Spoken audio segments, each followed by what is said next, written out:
Detroit Institute of Arts is known for many things, from its modern-day cultural exhibitions to its historical pieces of art, to even the study spots located within the museum, such as Tuskegee Court, my personal favorite. But many people who come to the DIA don't know the history of how it was established, its cultural impact in its first years of life, and overall the impact it has had on Detroit as a whole. Today, we'll be going over that and more. First, we're going to go over the Detroit Institute of Arts and how it was established, along with pivotal figures in its founding. The Detroit Institute of Arts wasn't always called that. Instead, it began as the Detroit Museum of Art in 1885, sponsored by many notable and wealthy individuals in Detroit at the time. Some of the most notable of these figures were James Edmund Scripps, who donated many of his old masterworks from Europe to the Detroit Museum of Arts, setting the foundation of works now seen today. It's also worth noting his prominence, as he began the Evening News, a newspaper now known as the Detroit News. D.M. Ferry of Ferry Seeds and James McMillan were also some of the prominent figures in the establishment of the museum as we know it today. While these early figures laid the groundwork for what would become one of America's most respected art museums, the DIA's story is filled with fascinating moments and challenges that shaped its identity. To get a deeper understanding of the museum's history and its role in Detroit's cultural scene, I had the opportunity to sit down with Mark Habel, Vice President of the Docents Committee and former Chief of Housing Programs for the HUD and FHA of the United States, who shared some valuable insights into the origins and evolution of the Detroit Institute of Arts. So, what role do you think the founders of the DIA really played in, when it got its footing, how it exactly got set up, Well, we're going back to 1883 to do that. Mm-hmm. It is a much different time, sometimes called the Gilded Era. Detroit was not yet an extraordinarily wealthy city. It was a growing city that did a lot of business in shipping and trade. We were on the Detroit River. The auto industry was not going to rise for another 20 years. Mm-hmm. And a number of private citizens who were interested in art founded what was, I think, called at the time Detroit Art Museum. It becomes a larger museum that is housed in a mansion on East Jefferson. The mansion no longer exists. It was demolished decades ago as part of putting in the I-375 freeway, which was controversial in itself in the 1950s. Mm-hmm.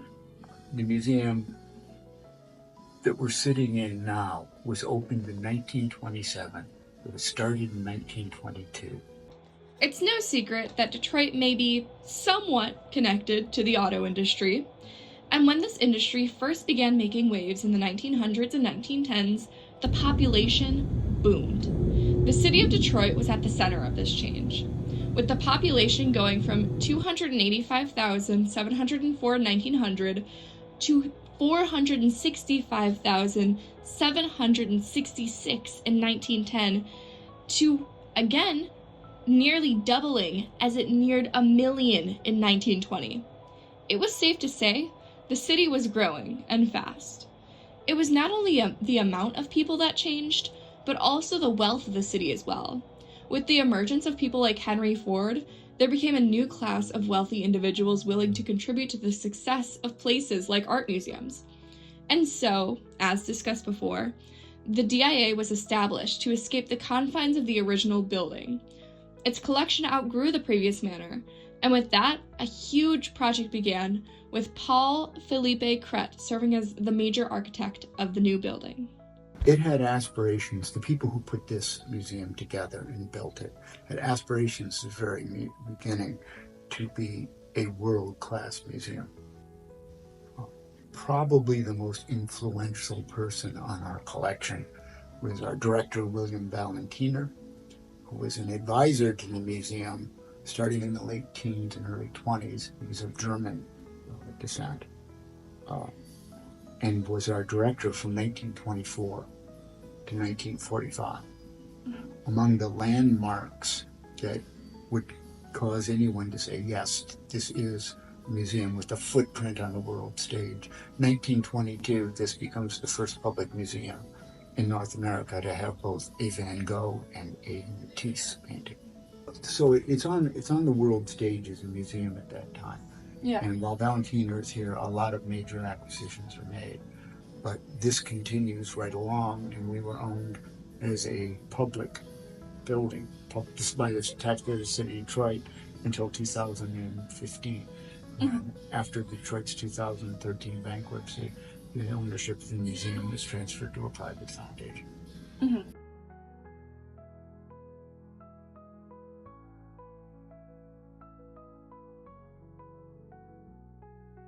The Riviera Court is one of the most well-known pieces of art in the Detroit Institute of Arts. It's known for its controversy and its life as it was established during the Great Depression, however, evolved into something more. Diego Rivera was a well-known Mexican communist, and the depiction of working class life was something that had really never been done before. So, during the 1940s and 1950s, this was a great controversial piece for the museum goers of the time. And I know that now we're kind of getting into like the Great Depression and such, and one piece that really stuck out to me, and one that we've discussed before, is the Detroit Industry Murals. So I was wondering if you could talk a little bit about how the perception of it started off, for one, and then how that evolved as it, became more tied to the DIA. William Valentina would have been the most influential person who's in that. He worked with Edsel Ford, who at the time was the president of Ford Motor. This is 1932. Edsel Ford was also the chairman of the Detroit Arts Commission, basically the chairman of the board of this museum, and quite an art collector himself. And Valentina and Ford, and basically the board of directors of this museum, decided in this 5-year-old building, the beautiful building called the Garden Court that had a fountain and lots of plants in it, was going to be offered Diego Rivera for 2 huge murals.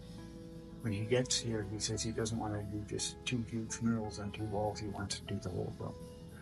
And at the time, this was negotiated on the basis of per square yard.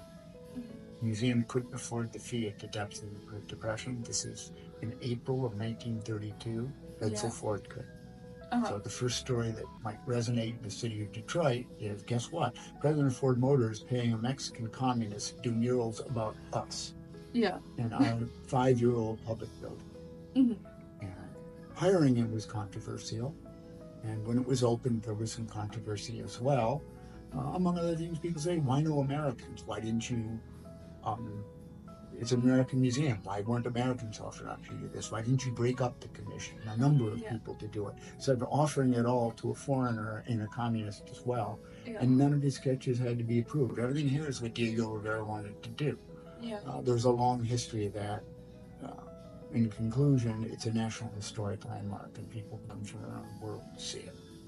Definitely. It's the biggest thing he ever did. Indeed, the Detroit Industry Murals are a landmark in the DIA, something worth seeing just to look around. Many know the figures hidden throughout, the huge amount of detail poured into every ounce of the painting. However, what I wish to draw attention to is the nativity scene on the upper north wall. Combining both ancient and modern styles, the scene has many aspects that I find extremely intriguing.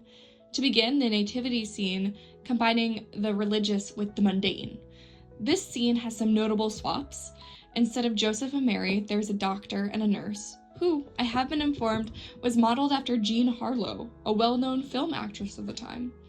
And what is even more notable about this is that the doctor is giving the child pictured a vaccine. Of course, there have been many controversies with vaccines spurred in the modern day, but this is an unmistakable sign in that era to support the vaccines for things like polio and smallpox, which had been ravaging the population for centuries. This scene in itself shows to the modern viewer how political and controversial the messaging of Rivera's work was. Some claim blasphemy, others just bad taste. But these political messages hidden throughout were why Rivera's work was so controversial and so notable. The piece was making a statement. And I bet that the perception probably changed a little bit going into, obviously, the 1950s with the Red Scare and everything. During the Red Scare, the museum thought it necessary to put up a banner that basically said, the gist of it was, look, we know that Diego Rivera is a communist, but this is great art. Mm-hmm. He was still alive. Diego Rivera didn't die until 1957, I think it was. Yeah. And he subsequently, in the art world and outside the art world, did some controversial things. The Red Scare was taking place, if you recall, during the Korean War. Yeah. There was great conflict between the West and communist nations. Diego Rivera's Detroit industry murals remain one of the DIA's most iconic works. More than just art, they reflect the foundations of Detroit today.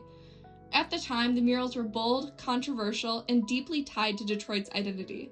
Today, they stand as a symbol of the museum's commitment to telling Detroit's story, not only through the European masterworks and ancient artifacts, but through the powerful and complex narratives of its people.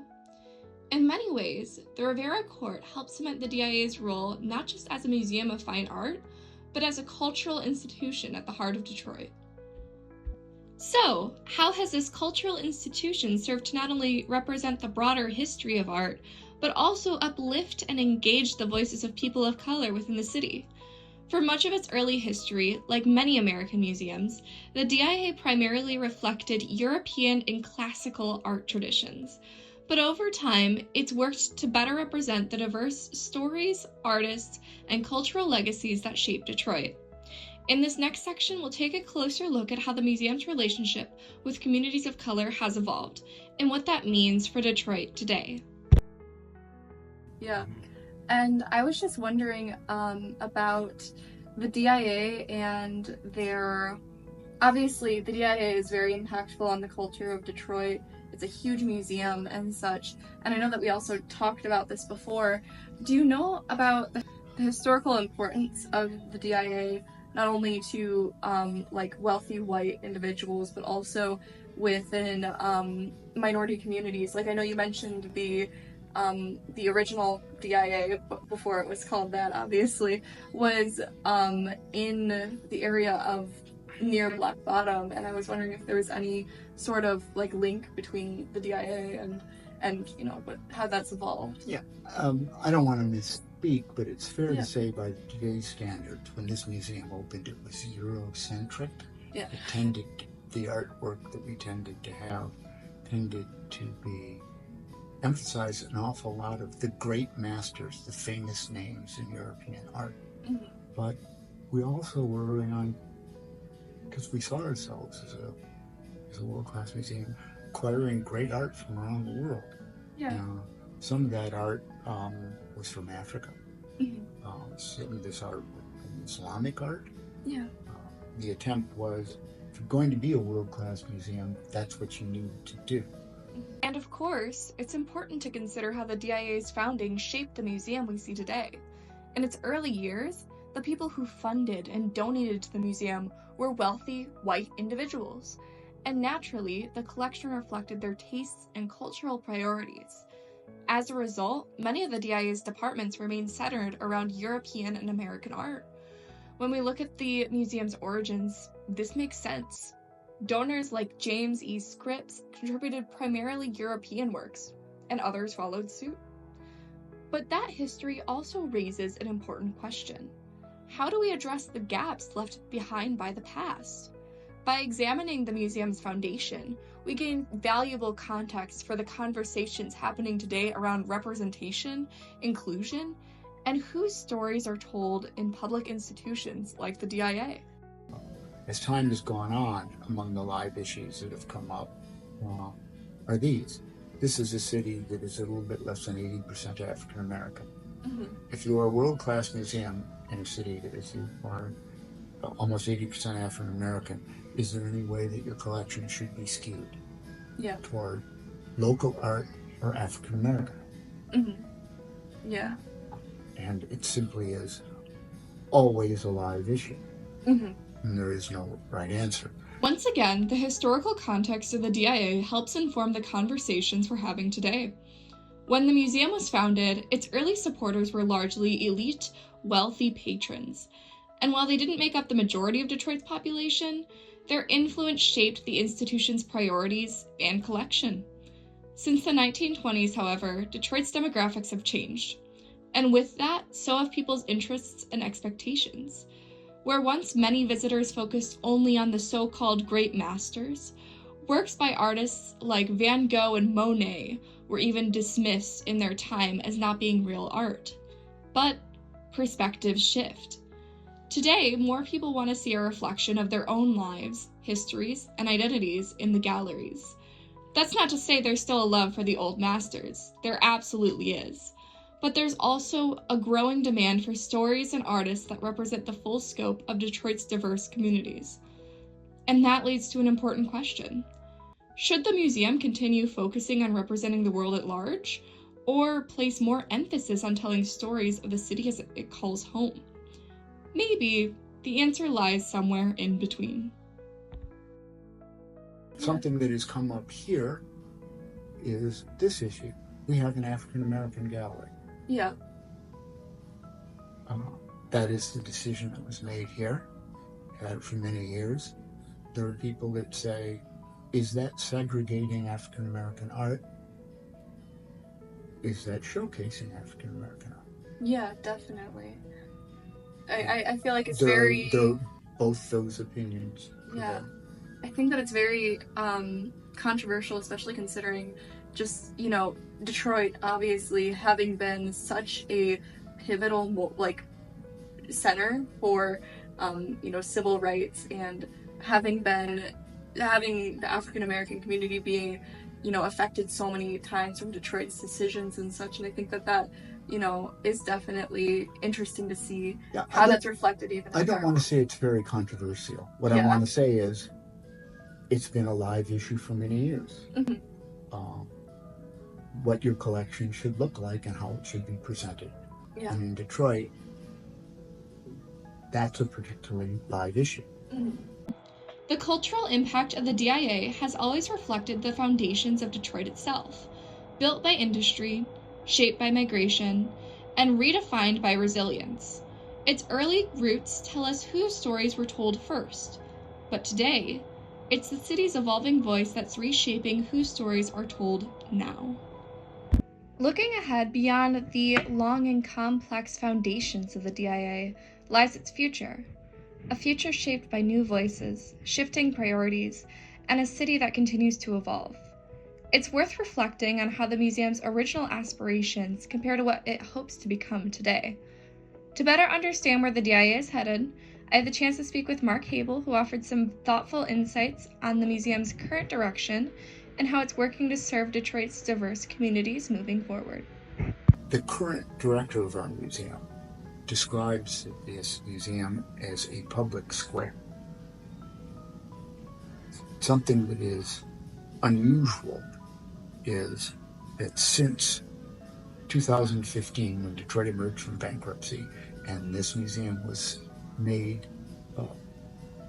transferred to the ownership of a private foundation in something called the Grand Bargain, which is a very complicated piece of negotiation that resulted in Detroit emerging from bankruptcy. Ever since then, if you live in Wayne, Oakland, Macomb County, southeastern Michigan, or work here, you get in free. Yeah. We are supported by property taxes, in part. Mm-hmm. Supported in part by property taxes. And our current director sees us as having a great obligation for this to be a place where everybody who lives around here can come and have a good time. Yeah. If you walked in today, you probably walked by the junior chess club that meets here on Friday nights. Often free concerts on Friday nights. We bus public school children here, senior citizen groups here. Mm-hmm. And I think many of us who are docents here are real believers. This is a public square. The idea is to do everything we can for our visitors. Our visitors are people who are supporting this museum. Mm-hmm. In that regard, it's probably fair to say that We don't see ourselves wearing a badge of elitism here. Perhaps this wasn't the vision held by the original founders of the Detroit Museum of Art, or even by the architects who designed the grand new building in the 1920s. But over time, the Detroit Institute of Arts has become something far greater than a traditional world-class art museum. It's evolved into a cultural center, a gathering space, and, in many ways, a modern-day public square. A place where Detroit's diverse communities come together to see themselves, their histories, and their futures reflected in the art. Today we have gone over many different parts of the Detroit Institute of Arts, including how it was founded, the cultural impact it had on people, and also many different things about its early history. I hope that next time you come here, you understand not only what you see in the modern day, but also take away what it took to get there. When it comes to citing my sources, I'd be lying if I claimed my research was built only on the academic textbooks and scholarly articles you see here. In truth, what shaped my project most were the incredible docents of the DIA, along with the everyday museum goers who generously shared their thoughts and stories with me. Now, time for a few people who made this process so much better. Thank you to my two cameramen, C and Ginger, who came out and helped me record, all while getting through midterms and preparing for finals. A huge thank you to Mark Habel, whose knowledge and perspective opened doors to topics I hadn't even considered. And finally, to Professor Tim Moran. Thank you for a fantastic class this semester, giving all these insights a deeper historical and cultural context. I hope that you enjoy your retirement.